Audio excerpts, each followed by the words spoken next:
Jadi biasanya pasien akan datang dengan keluhan pusing dan dokter akan mengkonfirmasi pusingnya tuh pusing apa Bu? Pusing nyeri kepala atau pusing berputar. Nah, kalau dia jawabannya pusing berputar, maka betul itu adalah vertigo. Gitu. Jadi vertigo ini pasien akan merasakan benar-benar dia itu seperti goyang, tapi goyangnya yang heboh ya.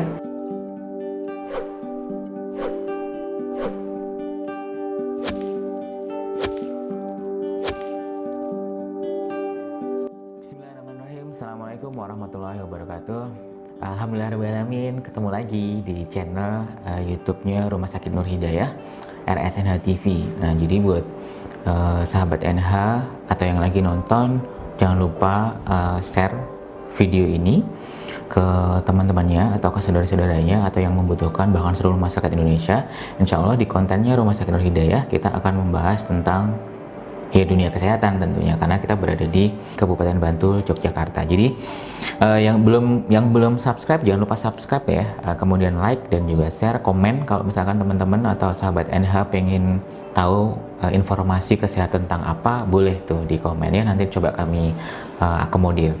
Baik, hari ini kita sudah kedatangan tamu lagi sama Dokter Adis, spesialis saraf. Nah, kalau beberapa waktu lalu kita sudah membahas tentang simpelnya aja ya dok, bahwa penyakit saraf itu apa aja gitu. Nah, sekarang kita bahas seperti yang sudah kita janjikan kemarin di video yang sebelumnya. Kita akan membahas detail tentang beberapa penyakit saraf yang mungkin sering dialami oleh masyarakat gitu ya. Kalau kemarin kan banyak ya dok ya, ada vertigo, kemudian ada nyeri boyo atau boyoen yang mungkin orang Jawa bilang boyoen. Nah, itu juga sepertinya penting. Nah, tapi hari ini kita mau bahas ini dulu dok, soal vertigo. Oke. Ya, setuju ya dok ya? Jadi kita akan bahas soal vertigo dok. Sebenarnya vertigo itu apa sih dok gitu? Atau mungkin ada bahasa awamnya atau gimana sih? Bisa disampaikan dulu nih ke sahabat NH dok. Vertigo itu apa? Vertigo itu adalah sensasi ya, sensasi. Oh, dia cuma sensasi? Iya, sensasi yang dirasakan oleh pasien. Karena orang lain tidak akan bisa melihat. Secara subjektif oleh pasien, sensasi yang dirasakan secara subjektif oleh pasien, sehingga pasien itu merasa bahwa badannya itu seperti berputar atau ruangannya yang berputar, seperti itu. Tapi itu memang beneran muter ya? Dia memang benar-benar merasakan. Masya Allah, alhamdulillah ya, saya belum, alhamdulillah jangan sampai ya. Tapi kayak sering dengar bahwa kalau orang yang vertigo itu katanya muter-muter gitu.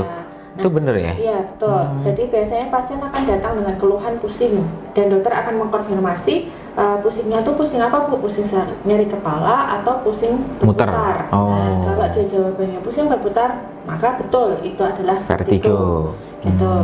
Jadi vertigo ini pasien akan merasakan benar-benar dia itu seperti goyang, tapi goyangnya yang heboh ya, karena dia kayak jungkat jempale itu ya dok ya. Kalau pernah ikut permainan ombak banyu. Oh iya. Zaman kita kecil ya. Betul. Yang muter-muter itu kan. Iya. Mungkin persis seperti itu. Saya sendiri juga belum pernah merasakan. Tapi mungkin persis seperti itu. Jadi sehingga ruangannya seperti berputar. Berarti secara ilmiah seperti itu ya dok ya. Nah sebenarnya ini dok, vertigo itu semua usia bisa terkena atau hanya mungkin hanya beberapa usia tertentu gitu? Iya, biasanya terjadi pada usia dewasa ya. Kenapa vertigo ini bisa terjadi? Itu biasanya memang terjadi kerusakan atau gangguan di sistem keseimbangannya. Nah, sistem keseimbangan sendiri dibagi menjadi dua, yaitu keseimbangan sentral sama perifer. Kalau yang di perifer itu biasanya di sekitar sini ya, organnya itu ada di sekitar sini, di sekitar telinga seperti itu. Nah, dia akan mempengaruhi pasien itu akan menjadi vertigo yang berlebihan untuk yang perifer ini. Kelelahan masuk dalam faktor penyebab nggak, atau gejalanya dulu ya? Kita bahas soal gejalanya dulu. Tadi kan vertigo sudah kita jelaskan, kemudian ternyata vertigo itu bisa terjadi pada usia-usia memang dewasa gitu ya. Nah, gejala apa ya? Gejalanya ya dok? Atau penyebab vertigo itu apa aja dok? Stres mungkin atau kelelahan? atau apa? Stres Bisa jadi salah satu. Oke. Bisa jadi salah satunya. Tapi kita harus bisa memisahkan dulu ya antara vertigo itu sentral atau perifer. Betul. Nah, sentral itu. Berarti vertigo itu ada dua, iya, ibaratnya. Iya. Oh, secara medis ada dua, sentral atau perifer. Nah, kalau yang sentral? Sentral itu untuk gejalanya sendiri ya, gejalanya itu bahkan kalau untuk sentral itu hanya light atau apa itu? Light itu ringan-ringan saja. Oh, yang nggak seheboh yang untuk perifer. Oh, yang sentral itu ibaratnya kayak vertigo ringan. Oh, Oke. Gejalanya. Oh, gejalanya ya. Oh, gejalanya ringan ya. Gejalanya ringan, tapi ini malah berbahaya. Kenapa? Karena yang kena itu adalah di bagian otak, saraf. masih di bagian otaknya. Jadi otak dan batang otaknya atau otak. Biasanya yang kena itu otak kecil dan batang otaknya atau batang otaknya. Seperti ini itu. Berarti itu malah berbahaya. Justru itu berbahaya. Oh, jadi berbahaya. Tapi gejalanya light atau gejalanya ringan. Ringan. Jadi pasien akan apa yang dirasakan, Dok, kalau merasakan terus-menerus kayak seperti ombak banyu tadi, tapi terus aja seperti itu. Biasanya ibaratnya kayak durasinya berapa lama, Dok? Durasinya bahkan harian. Harian? Sampai seminggu bisa seperti itu, atau bahkan sampai tapi maksudnya berhari-hari sering muncul, hilang, atau terus-menerus? Terus menerus. Tapi slide, nggak sampai muntah-muntah, nggak sampai keringat dingin seperti itu. Gitu. Nah, tapi itu malah berbahaya karena itu ke arah stroke yang di batang otak atau otak kecil. Nah, sedangkan yang kedua itu adalah vertigo perifer. Nah, ini apa ini? Perifer ini bahkan gejalanya heboh. Gejalanya itu yang sampai muntah-muntah, yang muter kemudian disertai muntah, dengan keringat dingin. Bahkan pasien sampai kayak lemes banget. Nah, itu berbahaya jika pasien itu sampai dehidrasi karena muntahnya berlebihan. Tapi sebenarnya penyebabnya sendiri tidak terlalu berbahaya, gitu. Karena dia ada di perifer. Cuman kalau tidak diobati, nanti efek jangka panjangnya nggak baik ya. Tetap nggak baik karena dia akan mengakibatkan dehidrasi, pasiennya lemas dan sebagainya. Betul. Itu harus tetap ditangani segera. Jadi nanti ke UGD aja, ke UGD Rumah Sakit Nur Hidayah boleh ya. Ya, berarti, Dok. Berarti kalau tadi kan dua ya, perifer sama sentral. Kalau yang sentral ya memang mau nggak mau tetap harus segera periksa ya, karena dia terus menerus. Nah, kalau yang perifer dia gejalanya yang luar biasa hebat, tapi ibaratnya ya sebenarnya berbahaya juga sih sebenarnya ya kalau dia terus bikin dehidrasi. Nah, cara penanganannya pertama, Dok, kan biasanya mungkin ya masyarakat di sana kan Pak lagi di rumah nih, atau lagi di pasar mungkin, atau lagi di mana gitu, terus dia gejalanya yang perifer tadi, Dok, yang muter-muter gitu, atau bahkan sudah keringat dingin. Penanganan pertama deh, karena kan dia mungkin kalau mau lari ke rumah sakit juga mungkin butuh waktu. Yang harus dia lakukan pertama kali dari posisi berdiri ya, otomatis harus duduk dulu atau bahkan kalau bisa berbaring, karena nanti pasien nanti akan berisiko untuk jatuh. Itu nanti akan menimbulkan berarti begitu dia atau yang lain ya. Berarti begitu dia sudah merasakan muter, duduk dulu, tenang, terus jangan banyak bergerak dulu kepalanya. Karena kita masih belum tahu itu penyakitnya disebabkan karena apa. Gitu. Jadi memang nanti dokter spesialis saraf yang akan mendiagnosa perbedaannya. Ini perifer itu masih bisa dibagi menjadi banyak, ya toh. Nah, nanti ini pencegahannya, terapinya, terus apa yang harus dilakukan itu akan beda-beda. Nah, makanya harus didiagnosa segera. Jadi sebaiknya kalau misalnya memang ada gejala seperti itu, duduk segera, istirahat dulu. Kalau bisa berbaring, muntah-muntah tetap harus diusahakan minum. Gitu, karena nanti takut dehidrasi ya. Terus setelah itu segera cari pertolongan, terutama ke UGD. Penanganan pertamanya di rumah seperti itu. Jadi kalau merasakan muter-muter harus dia segera duduk dulu atau berbaring dulu ya. Kalau berbaring itu juga diusahakan untuk tetap 30 derajat ya. Apanya? Tidurnya. Berarti kepalanya atau apa? Kepalanya agak sender 30 derajat. Oh gitu, berarti posisi gini ya, nggak lurus gini, tapi Oh, berarti kepalanya ibaratnya kayak di atas gitu ya? Ini untuk Apa ini namanya? fungsinya? Fungsinya untuk jika vertigonya vertigo yang jenis stroke itu. Oh. Dia harus posisi seperti ini. Gitu. Oh, siap. Nah, dok, ada nggak sih sebenarnya makanan gitu yang kemudian harus dihindari oleh orang-orang yang penyakit vertigo, atau memang nggak ada, atau takutnya arahnya kayak nyambung ke hipertensi atau gimana gitu nggak sih? Gini, apa namanya? Saya kasih kunci aja. Atau saya kasih clue. Clue-nya aja. Kalau untuk vertigo perifer itu otomatis berhubungan dengan faktor resiko stroke sebenarnya. Oh, karena vertigo itu arahnya ke stroke ya? Sama ke arah stroke, ke arah vertigo sentral itu sama ke arah stroke. Nah, biasanya yang terjadi pada orang-orang dengan vertigo sentral atau dengan stroke itu terjadi karena ada faktor resiko ini, yaitu apa? Yaitu hipertensi, diabetes mellitus atau sakit gula. Hipertensi itu tadi tensi tinggi ya. Terus diabetes mellitus atau sakit gula, kemudian kolesterol, hiperkolesterolemi, dislipidemi, seperti itu. Misalnya triglycerid atau kolesterolnya yang tinggi ya. Masyarakat bilang kan, apa yang tinggi kolesterol, triglycerid gitu, udah hafal lah ya. Seperti itu. Betul. Kemudian biasanya memang usia ya, usia itu mempengaruhi lebih dari 60 tahun seperti itu. Dan jenis kelamin, tapi kan tidak bisa kita mengganti usia dan jenis kelamin ini ya, laki-laki. Emang lebih banyak laki-laki? Ya. Oh iya? Yang kena stroke biasanya lebih banyak laki-laki. Dan satu lagi yang paling penting, apa itu? rokok. Benar-benar harus dihindari karena ya, berarti jangan ngerokok ya. Ke arah stroke ataupun vertigo yang sentral yang berbahaya. Seperti itu.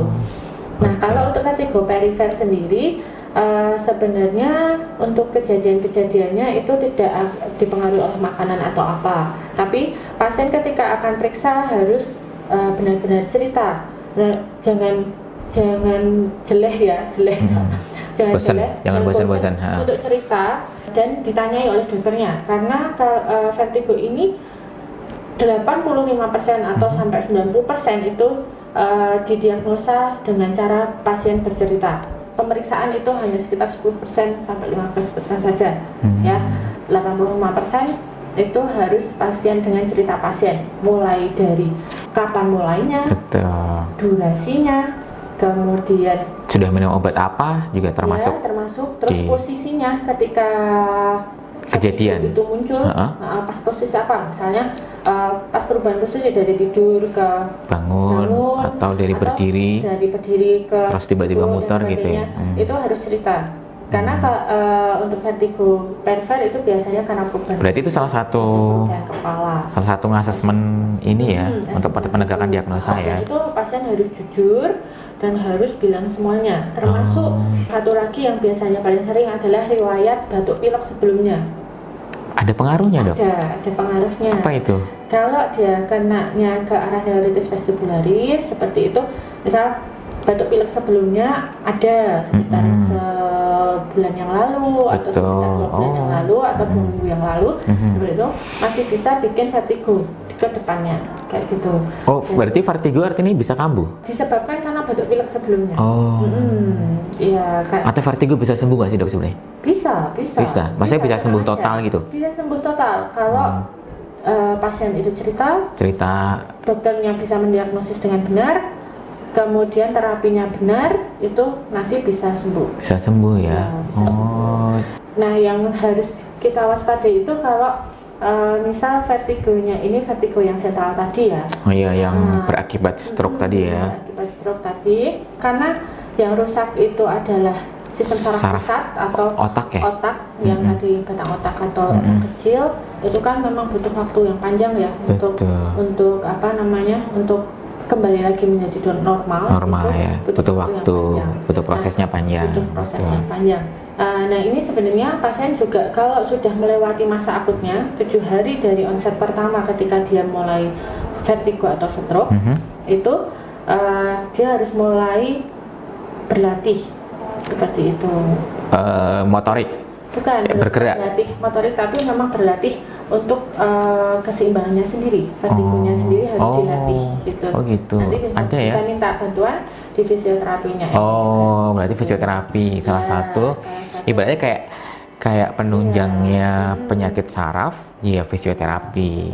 Nah, ini kayaknya menarik, nanti kita bisa di channel berikutnya fisioterapi kayak jadi nyambung ya gitu, atau bahkan nanti ada dokter saraf atau sama ada fisioterapi. Oke dok, luar biasa informasinya. Nanti jadi vertigo yang tadi apa, yang perifer bisa sembuh ya, karena itu vertigo. Tapi kalau yang sentral sebenarnya juga bisa, tapi prosesnya waktunya panjang. Butuh waktu, dan pasien otomatis tetap harus minum obat untuk jangka panjang kalau yang untuk vertigo sentral, karena untuk mencegah stroke selanjutnya, supaya tidak terjadi stroke atau vertigo selanjutnya, itu harus minum obat terus menerus.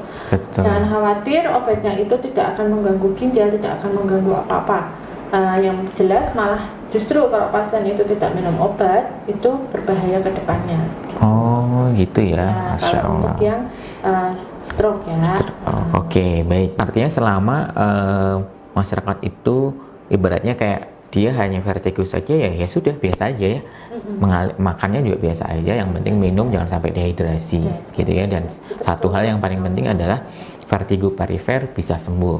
Jadi asalkan tadi masyarakat atau pasien cerita yang sebenarnya dari awal kayak mana kronologinya, kemudian nanti itu adalah salah satu cara untuk dokter mendiagnosa, kemudian memberikan terapi yang tepat, insya Allah. Baik dok, terima kasih, insya Allah ini luar biasa bermanfaat.